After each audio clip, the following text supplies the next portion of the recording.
Alright, hello, welcome back to the Visual Novel Research Bonanza series. This is the Thoughts and Notes video for week 3, part 2. I think more accurately it might just be like week 4, but honestly, who's counting, right? So the link for part 1 is going to be up in the corner in case anybody's interested in the thoughts on the common root, but, you know, in the meantime, Code Realize, Guardian of Rebirth.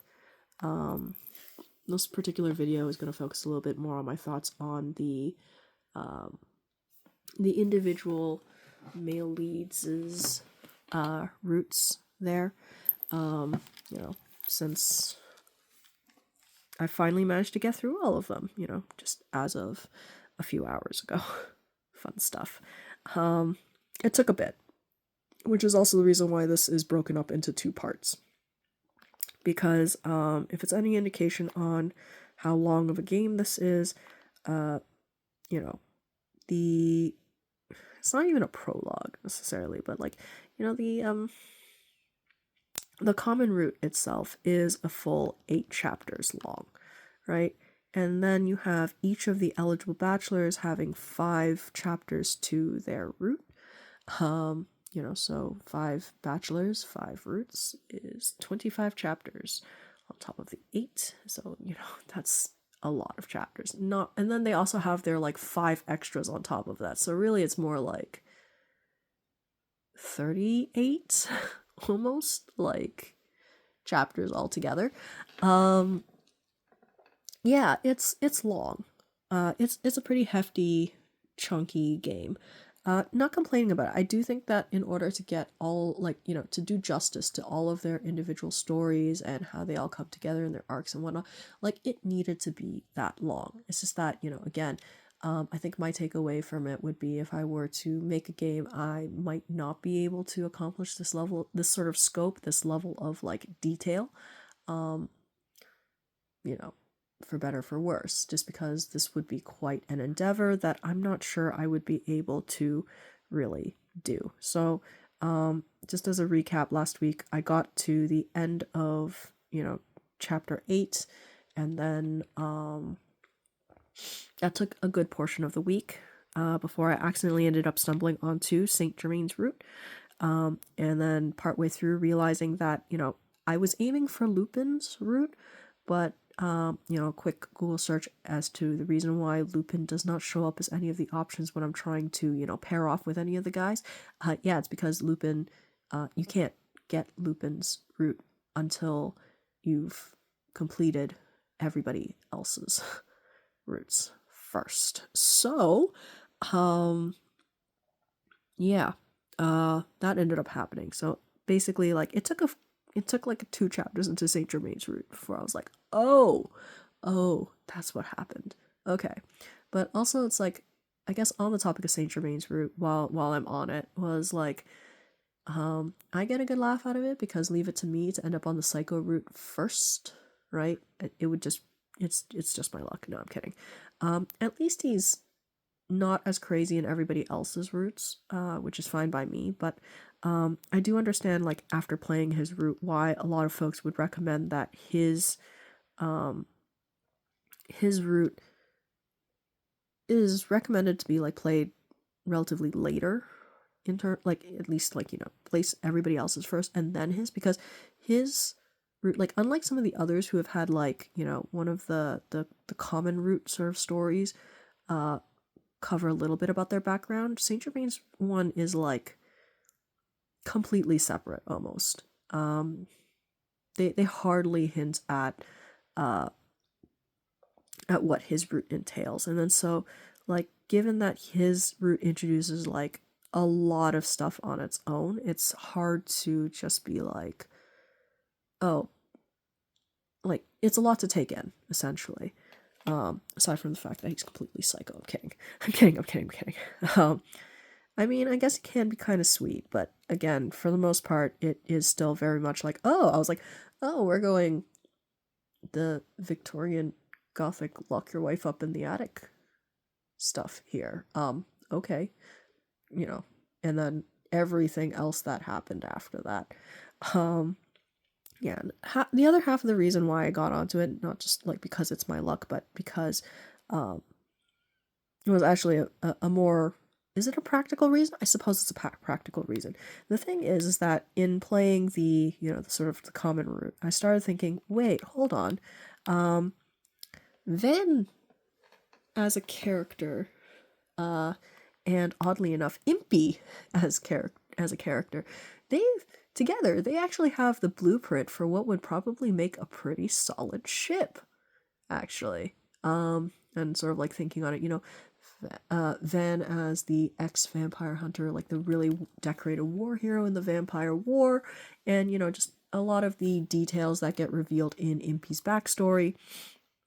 You put it together and you're like, I mean, not to be spoiler about it or anything like that. I don't think I've said too much, but like, if you know, you know. And if I've spoiled something because now you've connected two dots together, I'm sorry. Okay? Yeah. But, I feel like that's a pretty interesting setup. And then you have, the group grump and then the sort of like the group happy-go-lucky guy, right? Again, okay, yeah. And then you have turns everything that he tries to cook into a biohazard, and then you have Master Chef, right? It's very much like when you have that many points where it's like, oh, they're opposites, like, and just kind of thinking opposites attract, but if you've got that many points, that's all the more reason why it's a solid ship, right? Like, I was kind of thinking that coming out of the common route, and after having played their routes, like, I kind of understand why there aren't more fics of them, but it does encourage me to be like, look, if I'm this determined to see a Van and Impy fic, I'm just gonna, like, maybe if I get determined enough, maybe I'll just sit down and write my own fanfic. Kind of thing. And, so yeah, I did Van's first, and then I did Impy's route next. Mainly because, like, upon realizing that Lupin can't be played, immediately, and then it's just like, these two were the reason why I ended up picking, like, either Fran or Saint Germain more often or not, and that's why I ended up on the Saint Germain route. But given that, I have to get everybody's first, I might as well just pull the band-aid off, and, Van is usually shows up right next to Lupin in the promotional stuff, so might as well just do Van first, right? Then I did Impy because, after, how dark both Saint Germain and Van's routes kind of are, I kind of needed something to change the pace a bit, because also, like, knowing that Fran and Lupin's are probably also not going to be all that, like, sunshine and rainbows, I kind of needed something there to break the tension a bit. And Impy, I'm not saying Impy doesn't have, occasional dark moments, but given his personality, like, a lot of things that might be pretty dark don't really stick, right? Like, he's very optimistic and very practical, and, goes for what he wants, or is very goal oriented. So even if something bad does happen, then he's not going to brood over it. He's going to just, like, figure out how he's going to fix the problem. And I think that's what, that's what I needed, especially when the other guys might, have their moments, to be a little bit more introspective about their roles in their respective tragedies, or problems. And then, finally we get to Lupin, which, on that topic, I think is a really good play on the part of the devs, right? Like, if we wanted to make me be completionist, or, like, feel the need to complete something or get competitive enough that I'm going to go and be like, I'm going to put my head down, I'm going to lock in, I'm going to get this done, right? I kind of do need two conditions, which the devs for this game, I think, managed to accomplish when it came to Lupin. So they baited, I did fall for the bait, right? Lupin's on the box, he looks like the main boy, all that kind of stuff. And then, like, once my attention is on him enough, they put him at the end, right? Which, I mean, trying to get Lupin is already a clear goal, right? But then they put him at the end, which is still a clear goal, right? But not only is it a clear goal, with the way that the gameplay is very plot driven, and, like, it's not like it's down to skill or anything like that. I'm not saying that they're, ideally you can make the right choices to get through the whole game, right? But it's still, like, being able to continue the game is not down to your skill, it's down to your patience. So in that particular case, like they were still able to, you know, with how simple the gameplay is, it makes getting Lupin feel like inevitable as long as you keep going, right? Like it's simple enough, it's achievable, I can just keep going. If I fail, it's fine, like it's not a big deal. Just go back, try again, right? In a way that's not going to be too tedious. Though it was pretty tedious at the end of the day. I mean, I guess it was, but like given that, like, you know, the path seems straightforward enough. Yeah, no, they got me. They got me. The two conditions that I needed to become, like, you know, a little bit competitive, a little bit completionist, they were fulfilled. So I had no choice but to, you know, actually power through and get to Lupin's route. You know, on that topic, I guess I might as well just find one of these routes to just be like, hey, let's just hop in on their route and like talk about it as we go. I think I'm going to borrow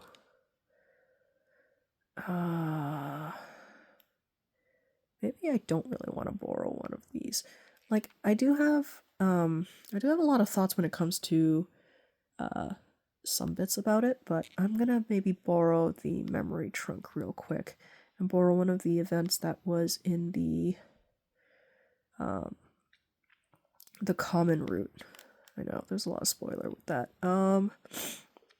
Let's try. Where is it?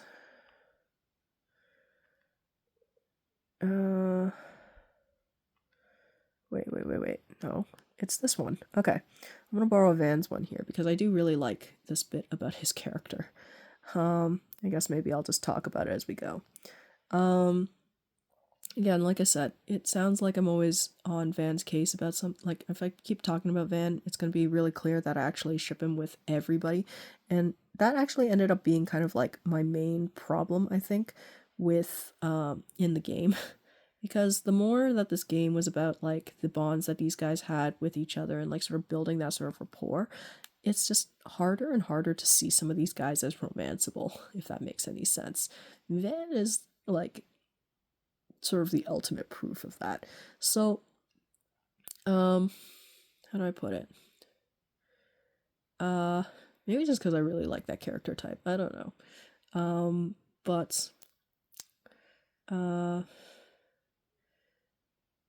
Yeah, let's start off with Van. Can I play the scene again? Like, how was I supposed to play the scene? Oh right, replay scene. Let's replay it. So, essentially, you know, they're on a. This is from the common route, so I guess it's a bit spoiler, but I do think that this might have a few moments that I think are interesting. So, during their, you know, airship race, which is not legal, but whatever, they decide that they need to launch a counterattack against a bunch of ships that are, you know, trying to shoot them down. And I'm glad that they kept this in the anime. Oh yeah, actually, on the topic of the anime, I know last week I was saying that this particular plot feels like the kind of thing that could be easily adapted into an anime, and I just didn't look hard enough. There is an anime from like 2017. I do think that the art's a bit of a downgrade, not gonna lie, but I do appreciate that. I guess it exists. No. The art's a bit of a downgrade. They do fudge a couple moments, I think in some of the episodes, so it makes no sense. I feel like it's one of those ones where you really did have to play the game in order to understand the transition from, you know, part 1 to part 2, but it is what it is, so I don't know. I do appreciate the game for what it is a little bit more after seeing it, because I understand, like, with the anime, I think it is meant to just be promotional, so it's not going to be, you know, it's not going to be top tier or anything like that. It's not meant to be like a very serious adaptation of the game, but yeah. Anyway, I just laugh at this particular scene because I think it really shows that Van is attached and warmed up to them, because if he gets warmed up and attached to them, they can get him to do some pretty crazy things. It's like, yeah, you know, there's a secret weapon. You know, Cardia, read the instructions, and she's like, yeah, okay. and, under pressure, just hear the instructions. Get Van in the capsule, right? And you're just like, oh boy, right?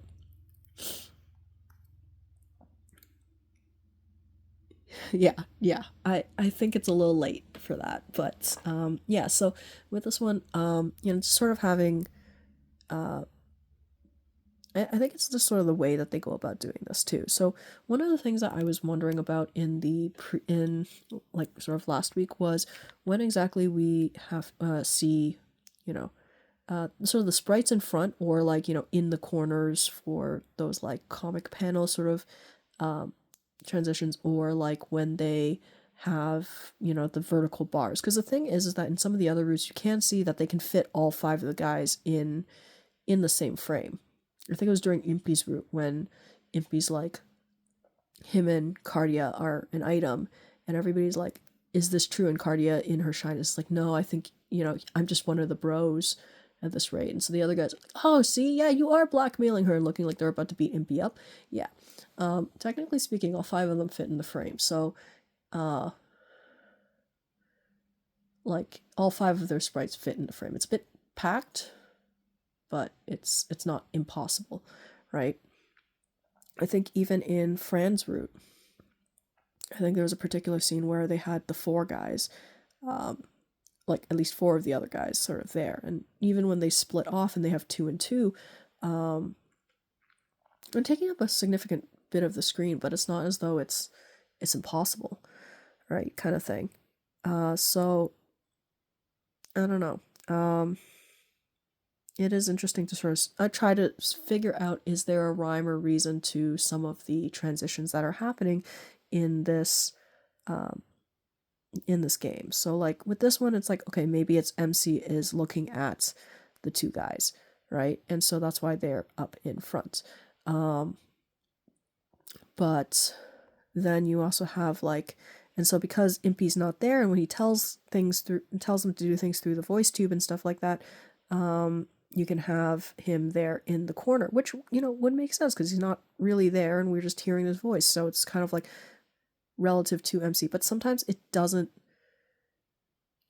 always do this. Like sometimes you would also have like, even within the same scene, some of the sprites are there, even though previously, like maybe even just not even like a couple of lines prior, they'd be in the corners. So is it just that they are like their positions relative to MC, or is it that they're behind or in front, or is it like what exactly is going on? And if there is a sort of rhyme or reason outside of just the aesthetics, right? I guess that's part of just what I want to know as the audience, or at least when I'm trying to figure out the variety of transitions that I can do that would make sense, right? Or at least would not confuse the audience, or like the player. But I don't know. Anyway, I think one of the main things with this one too is that the gameplay really does sort of push the plot, right? It's less of a game and more like there's a set narrative, it's a show, I'm just watching it unfold as, the reader, audience, or whatever. And I think that's cool. Don't get me wrong. And if anything, like, to sort of further reinforce that divide between, like as like sort of like have us as the camera or the lens or whatever, is that even when we're following Cardia, the main character,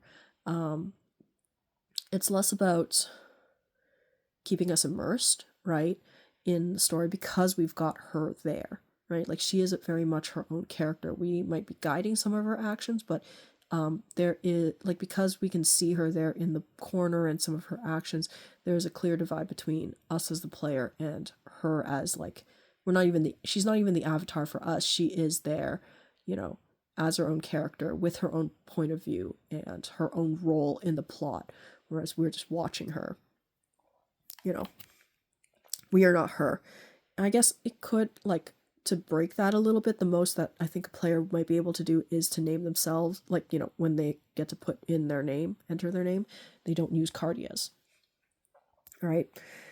I think that would probably help with that immersion bit, but otherwise, like, given that she has a very set, appearance there, and it's not about, like, it's a little less about self-inserting, right? ourselves in, like, or at least immersing ourselves that way into the plot, that it's like, oh, okay. Yeah. Yeah, I think you should be nervous there, Van.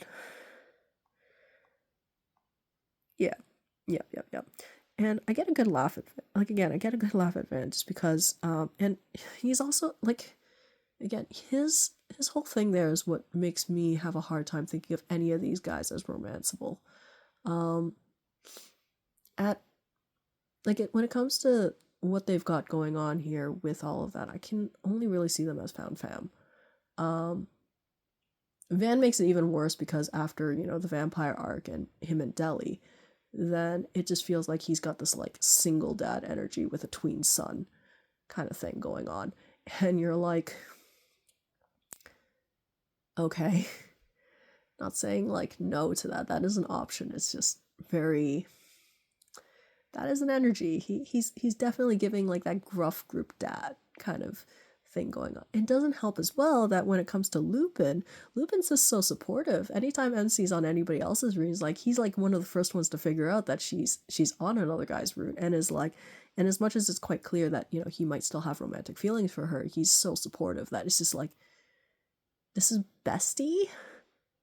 Or like, he's like, almost with the amount that he takes care of MC and, like, finding, like, you know, kind of thinking of her well-being as his responsibility, is just like, mom friend almost, like, kind of vibes. Like, I mean, you can have the teasing sort of like bro kind of vibe there, but, like, it's also just like, he cares so much and he's so supportive and he's so nice that it's just like, he feels like group mom almost. And all that. Now, like, again, that would just be in found fam, like, you know, keeping it relatively platonic. But if we were to say, like, if it had to be romantic, I'm sorry, I can't help but see this as some kind of really flexible hexagonal situation of a sort, right? Like, it always breaks my heart a little bit because at the end of a lot of, like, at the end of the roots and stuff like that, a lot of them just go their separate ways. Now, I can understand, like, you know, if they've got goals and stuff like that, they gotta go and do what they need to do, but it also just kind of, it's just like, no, the band is breaking up kind of vibes. Like, I really honestly wouldn't mind if some of the reason why I say, like, a flexible hexagonal arrangement is because, like, you know, some of these guys can kind of pair off a little bit, you know, every now and then. Like, I can see it as a potential thing in fanfic to have them just pair off individually in some ways. It's just like, oh my god, they're so shippable. Van is so shippable. Anyway, all the more, like, the things that you can get this grumpy guy to do. I.e. shoot him out of a cannon. Yeah. Yeah, so see, like, Impy's up there in the corner, which makes sense, but sometimes when he's not up there, it's just like, or, like, you know, Lupin's not there, so, like, it makes sense that they've kind of shoved them into the corners there, but it's also just like, maybe that it's in the same corner because that's where the communication stuff is, but, like, yeah. Oh boy.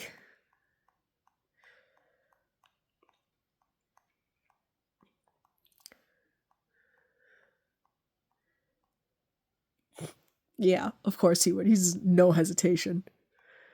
And just shoots Van out of a cannon, which is absolutely hilarious.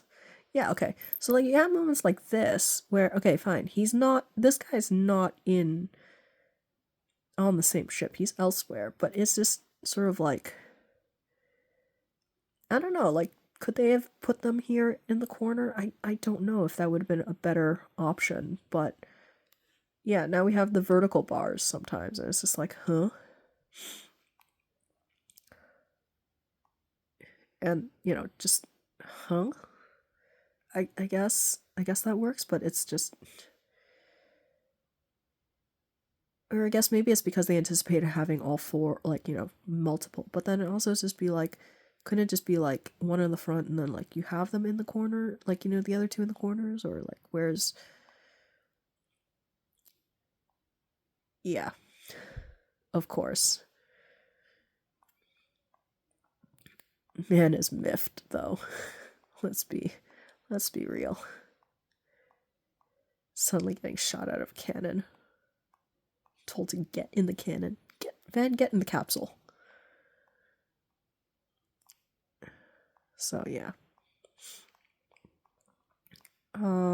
Still my favorite scene, I think, out of all of this.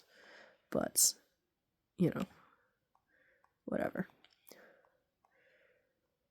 If it even matters. So yeah.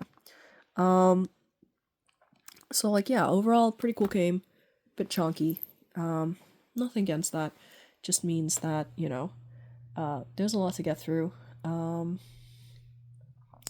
So I think that's about it for this week though. I mean I am looking into getting the other games for this one because I think they've made a fan out of me at the end of the day. I did really enjoy this game, so like I do think I'll try to play the other ones, just not right now. I think I've had enough for now. I need a bit of a break, but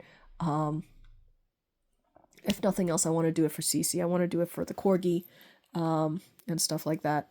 Like I would do it for Cece. Cece's adorable. Or is it Sissy? I don't know. I don't know at this point. I don't know any of their names at this point. I mean, the localizations looked one way, but after watching the anime, I was like, oh,